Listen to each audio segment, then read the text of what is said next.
Hello friends, Swapnil here. In this video we are going to see what is data type, and we will see our first data type. After that we will perform some operation on to that particular data type. So let's get into our code and see what magic we can do today. So first of all guys, what is data type? So guys, when we see this kind of value like 123, we know as humans, we know it is a integer type of a value. In the same way, if I write some string value, as humans, you and me know it is a string type of a value. But when we try to write these values inside any programming language, it should also have that idea what kind of a data type, what kind of a value it is. Like it is a integer value, float value, string value. Why the programming language should have that idea? Because depending upon that particular type, it can perform operation on it. Like we can perform addition on integer to integer value, integer to float values. We can do that. Okay guys, in the same way we cannot like perform this addition in real life also. India plus 123. So programming language should have also that particular idea that it should not perform these kind of a thing inside any programming language. So that's why data types are very important in any programming language. And in Python guys, you don't have to worry about it. Like you don't have to mention like it is an integer type of value or string type of value. As soon as you assign that particular value to any variable, or as soon as you declare that particular value, Python understand that it is a string type of value, or it is an integer, or it is a float, or other type of a value. So guys, that's why Python is called dynamic type language, because you are not assigning or defining a type of that particular value. Okay, so guys, now we will see our first practical. That is, in this practical we will be using our first data types.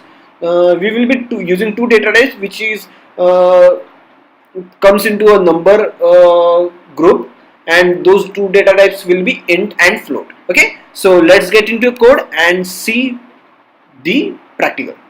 First guys, in previous episode what we have done, we have assigned a value to a variable, right? So as I have already told you, like Python dynamically assign the data type to that particular variable, right, or at a particular value. Now a is holding 5, so a will be of an integer type. So how we can know that it is really assigning that particular type to that particular variable?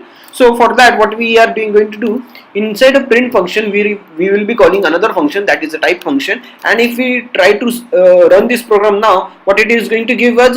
It is going to give us the integer. So it is a is holding a integer type of a value. In the same way, if we run if we assign float value, what it is going to do, it is going to give us a float values also.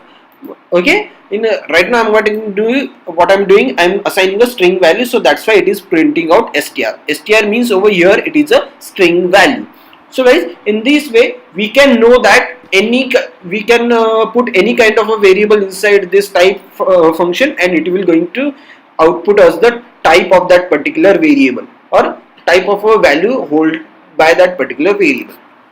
So in this way you can get an idea about the type of that particular variable.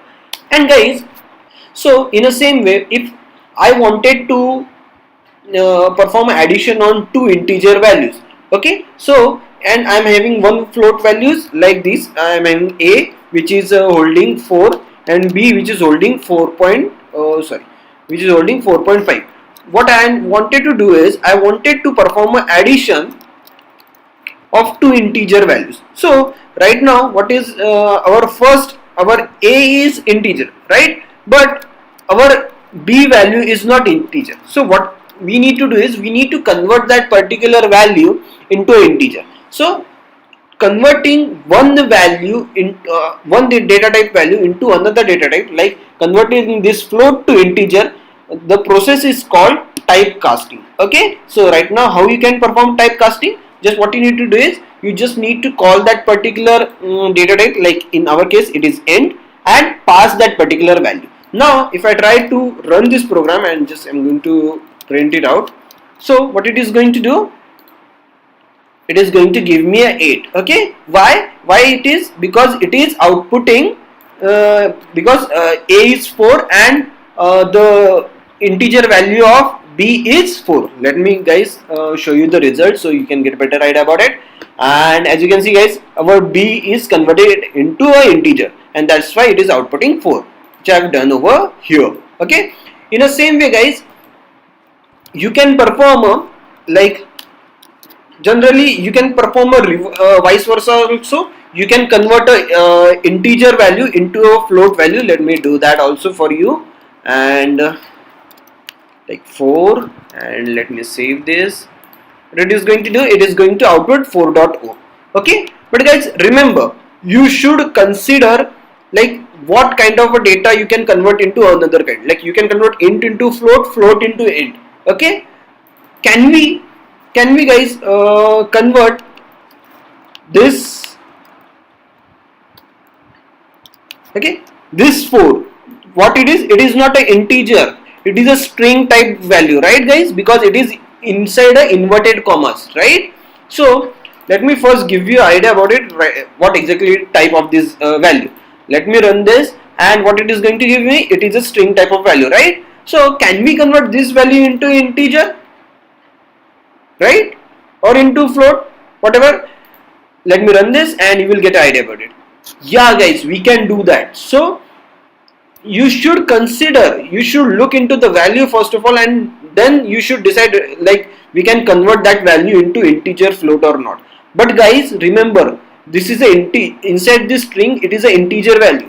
We cannot put this value, a string value, literal string inside and convert it into int, right? It is giving us an error. Okay, so we cannot do that. Only when inside a string there is only a numerical value, then it will be converted into integer and float. Okay guys, in this way you can perform a typecasting. Okay, so guys, we have seen what is data type, we have seen the integer data type, float data type, we have performed some typecasting. Now we will perform some operation on it. So basically we there are lots of operation functions predefined into Python 3, like ABS. What ABS does is it provides us a absolute value of any value which provided to it. Okay, so print. Okay, let me run this, and okay, what absolute value of 5 is 5, because it is going to calculate the distance from 0 to that particular value. Okay, so absolute value of 5 is 5 and minus 5 is also 5. In this way you can perform the you can find out the absolute value of it. Okay, and guys, there is one library inside a Python, math library. What it does is it gives us a various operation we can perform, like if I wanted to know the value of pi, we can do that. How we can do that? Just let me, math.py.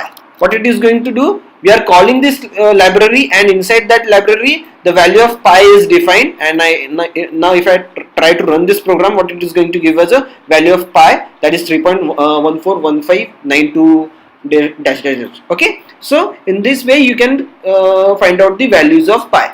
So in the same way guys, if you wanted to find out the factorial of something, like if I right now wanted to find out the factorial of 6, which is around 720.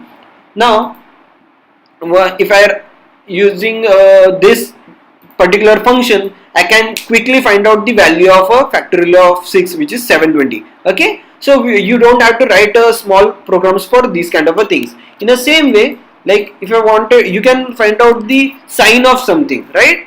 If I wanted to find the sign of 90, so now if I run this program, what it is going to give us a 0893 something. Okay, so in this math library there are various operations are available. Okay, so like we have seen sign operation, we can perform log on it, or we can perform minimum on it, like which is the minimum value between 90 and 100. Okay, and if I try to run this, oh, It's it is green. Don't have a math.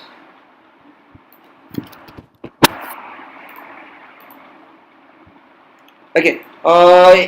The main function, this main function, which is the what it does is it just perform a it just find out the minimum value which is present inside this inside 9 between 90 and 100. 90 is a minimum value, and in the same way you can perform a maximum value. You can find out the maximum value between 90 and 100. You can put a various values also, guys. I can put 99, 102, and now if I try to run this, and the maximum value is 102, right? So in this way you can find out the maximum minimum value between any function. Okay, in the same way, guys, if you wanted to find out the square root of something, so at that point of a time you have to use a math library, I think. Again, just, and guys, as you have seen, as soon as I put a dot after a math, it is giving us a various options that are available inside a math library. Okay, like square root, sine, radian, power. Okay, so let's find out the square root of 90. Okay, no, let me 100. Okay, now if I try to run this program, guys, what it is going to give us a 10. Okay, the square root of 100 is 10. So math libraries will be a very useful thing if you are doing various calculation and you need to find small things. So you don't have to write all these functions for that. You just use this math library and you can perform various operations. In the same way, guys, there is one more library which is very useful, which is a random library. What it exactly does is like if I need to print out a random value between a particular range, like I wanted to print random value between 10 to 20. Okay, 10 to 20. What I am going to do is I am going to call this random library, and after that I will call this function r and range. And if I run this program, what it is going to give is, every time if I run this program, it is going to give me a different output, guys. Okay, as you can see, previously it was outputting 15, now it is outputting 15. Okay, so that's it for this video, guys. I hope you have learned how you can use your what is data type, your first data types, integer and float, what kind of operation you can perform, and how you can typecast all these values. So I hope to see you in my next video. Bye, guys.